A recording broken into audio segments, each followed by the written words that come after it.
So, just got in one of those deep conversations with a few people about a few things.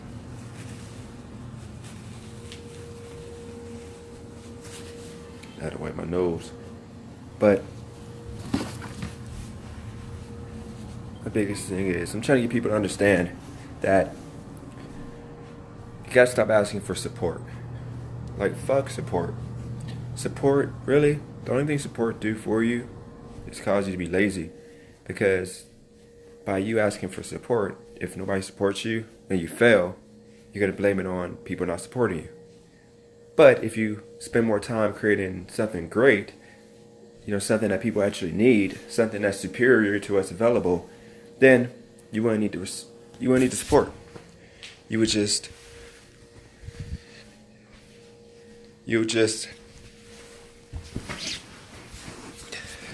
get business.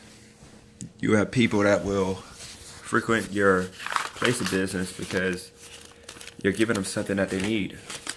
But it seems like too often now we got too many people relying on support, asking friends and family, hey, come. And if they don't come, then they start blaming.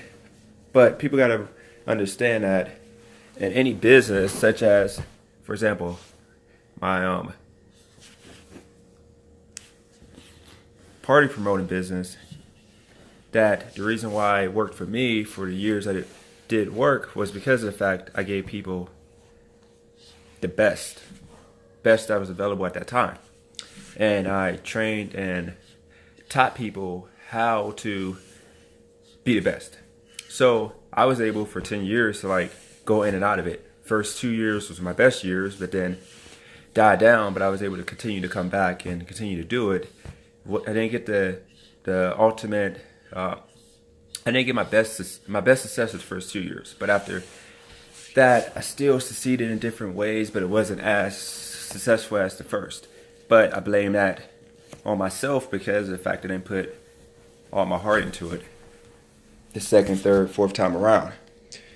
But Youngstown's a small city, and people can understand that when you have a small city and you got 10, 20, 30 people all trying to do the same thing, and you may have somebody that's great doing it, they may be on top, but when you got 10 new people jumping in trying to do the same exact thing that you're doing, but they do it cheaper, might not be better, but they do it cheaper for a lower quality, so they're able to do it cheaper because they don't need to make as much than the man that puts in 10 times more than that person doing it cheaper, and then have to charge more, which in a small city you have fewer people that would be willing to pay that premium. They don't understand the value you're giving them.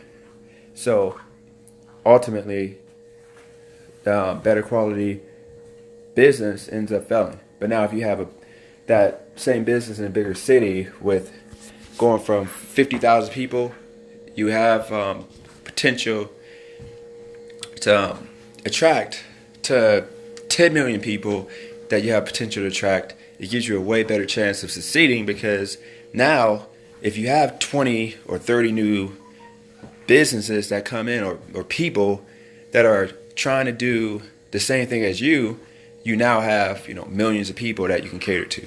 So you're not defined to a smaller demographic, whatever you want to call it, a smaller amount of people that you can potentially attract. If that makes sense. But I wanted to put it in video form. I know a few of y'all about to see my comments, about to take it the wrong way, and y'all about to think that I'm, I guess what's the word now for it, hating, because of the fact that I'm away from Youngstown, not really doing it, but I'm chiming in because of the fact that nothing's changed. I came back 12 years after my first event.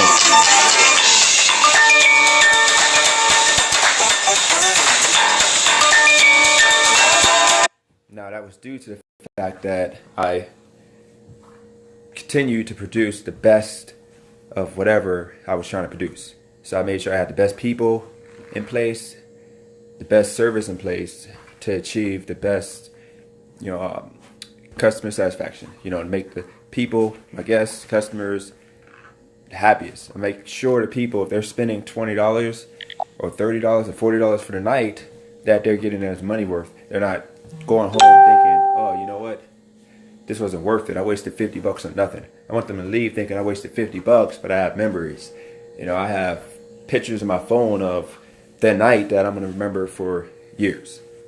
And that's the whole point. Instead of you, any of you that are still using support as an excuse for why you failed, you need to stop. You need to just stop and, go back to the drawing board, write down, 10 different things you can do better than the best person. So if the best person, try to think of another example. Say you have a pet store, and the best one, say PetSmart. When you go in there, it's clean. They have a bigger selection. They have more options, and they have friendlier staff. So now what you have to do is you have to get even more friendlier staff. Maybe change it up by having more, people acting more, not only friendly, but they remember your name. More. I'm trying to think of the right word for it. I can't even think of the right word for it. But they treat you as an individual instead of a customer. They treat you as a guest. Maybe have different selection of products they don't have. So maybe go and try to get a new line of food so you can give people more of an option. Maybe have different, lose my train of thought here, different options of food. Maybe have the animals, maybe dress them up. Maybe, make sure the animals are happy. Maybe try not to get animals or dogs or cats, whatever, from puppy mills. Or maybe try to adopt or try to get, or not adopt, but try to get animals from shelters that are about to, be put down. Just do something different that will cause people to want to support you. But in all, be different, think differently, and try to offer people the best. Just stop relying on people's support, because that's the easiest way to fail.